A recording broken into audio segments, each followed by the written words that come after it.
In this lecture, EE8451 Linear Integrated Circuits and Applications, Unit 5 Applications IC. Today, we are going to discuss about the topic switching regulators. The switching regulator is an example of general purpose regulator is Motorola MC1723. It can be used in many different way. For example, as a fixed positive or negative, the output voltage regulator or variable voltage regulator or switching regulator because of its flexibility. To minimize the power dissipation during the switching, the external transistor used must be a switching power transistor. To improve the efficiency of regulator, the series of pause transistor is used as a switch rather than a variable resistor as in the linear mode. A regulator constructed to operate in this manner is called as a series switching regulator. In such a regulator, the series pause transistor is switched between the cutoff and saturation at a high frequency, which produce a pulse with modulation, that is a square wave output. So here we see the switched mode regulator. This is the output is filtered through a low pass filter to produce an average DC output voltage. Thus, the output voltage is proportional to the pulse width and frequency. The efficiency of a series switching regulator is independent of input and output differential, and it can approach 95%. Here we see the switching regulator circuit. The supply voltage, that is a external supply voltage applied to the switches. So the pulse generator of sequence, to generate the pulse sequence in the regulated type mode, and then it filtered to the higher frequency level of the voltage and current, and then load current will be provided. So this basic switching regulatory, there are the four components. So as usual, the voltage source, that is the input voltage source, and the switches S1, that is a switch mode, and then pulse generator, so that is a sequence generator of pulse train. So here the voltage source, that is a input voltage, it may any DC supply or a battery or any unregulated or regulated voltage. Okay, so the voltage source, that is it may be any DC supply, a battery, or unregulated or regulated voltage. The voltage source must satisfy the following requirements. The first requirements, it must supply the required output power and the losses associated with the switching regulator. And second, it must be large H to supply sufficient dynamic range for line and load regulations. And the third condition, it must be sufficiently high to meet the minimum requirement of regulator system to be designed. It may be required to store energy for a specified amount of time during power failures. The switching regulators, the sequence generator provided the filter F1. Now the switches, the switch, it used as S1 indication. It is typically a transistor or thyristor connected as a power switch and is operated in saturation mode. The pulse generator output alternatively turns the switch on and off condition, and then the pulse generator So this pulse generator to provide a symmetrical square wave, asymmetrical square wave varying in either frequency or pulse with it called frequency modulation or pulse width modulation respectively. So the pulse generator is varies, it provide the asymmetric square wave. So this square wave can be varied in either the frequency or the time level. So the modulations we are occur the different regulated modulations. So the modulations in this case of pulse with modulation or frequency modulation. So the most effective frequency range for pulse generator for optimum efficient 20 kilohertz. This frequency is inaudible to human ear, and also we well within the switching speed of most expensive transistors and diodes. So these are the very important term in pulse generator.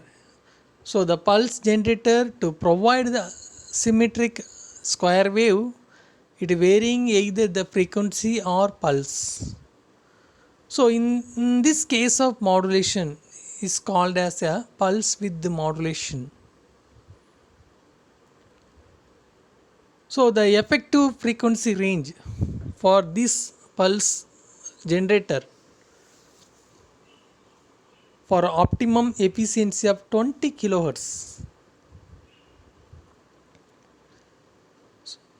So this frequency is inaudible to human ears and also within the switching speed of most inexpensive transistors and diodes.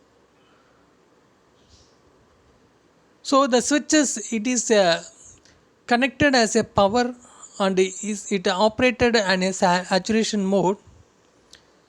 So automatically the pulse generator output or alternate turn the switches on conditions either off conditions. So the duty cycle of the pulse wave from determine the relationship between the input and the output voltage. The duty cycle is the ratio of the number of time to be to the period of t of the pulse width modulation. So we can measure the duty cycle time period. So duty cycle is equal to, it is a number of turn on, time on divided by time on into time off. So here the switching regulator can operate in any of three modes. So due to the duty cycle is measured to the on time divided by total time is equal to on time into the frequency, because frequency is nothing but time period, that is a time per cycle, that is a 1 by t. So here the switching regulator can operate in any of three modes. Now we will measure the time period. On time divided by total time is equal to on time into the frequency level.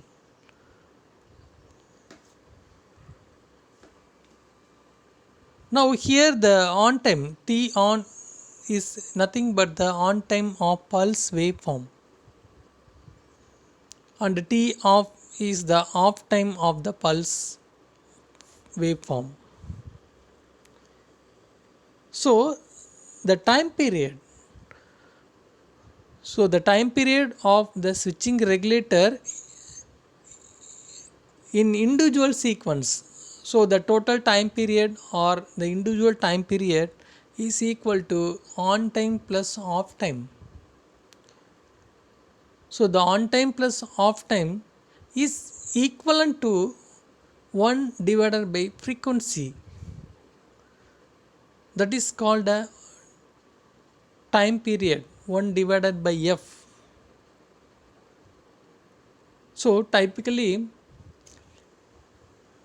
operating frequency of switching regulator range from 10 to 15 kilohertz. Here the lower operating frequency improve the efficiency and reduce the electrical noises. But it require large filter components, inductors and capacitors are there. And then we filter functions. The filters denoted as F1 in this equivalent circuit diagram. The filter, it converts the pulse waveform from the output of switch into a DC voltage. Since this switching mechanism allows a conversation similarly to the transformer, the switching regulator is often referred to as a DC transformer.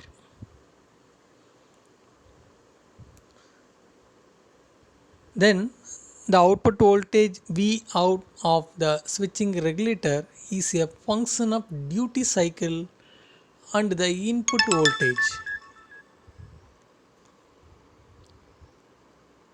So we can find out the expression of output voltage. So the output voltage is equal to on time divided by total time into the input supply voltage. That is called V out is equal to on time divided by total time into V in, initial supply voltage.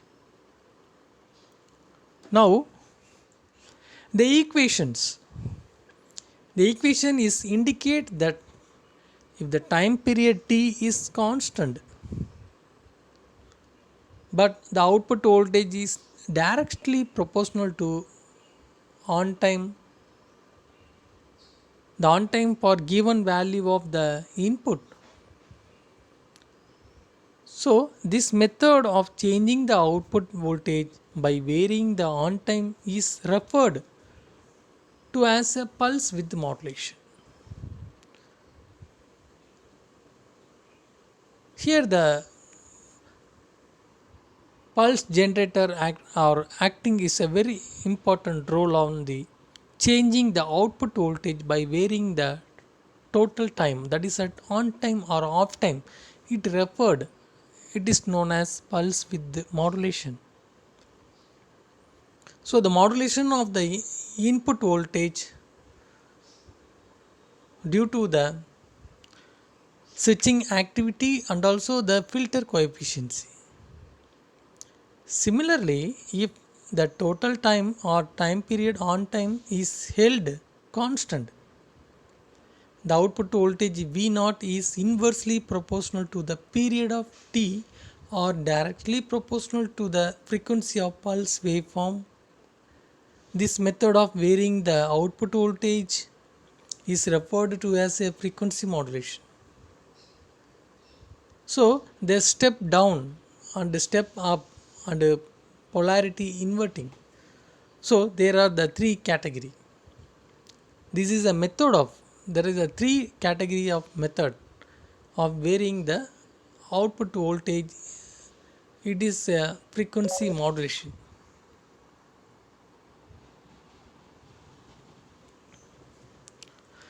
So in this lecture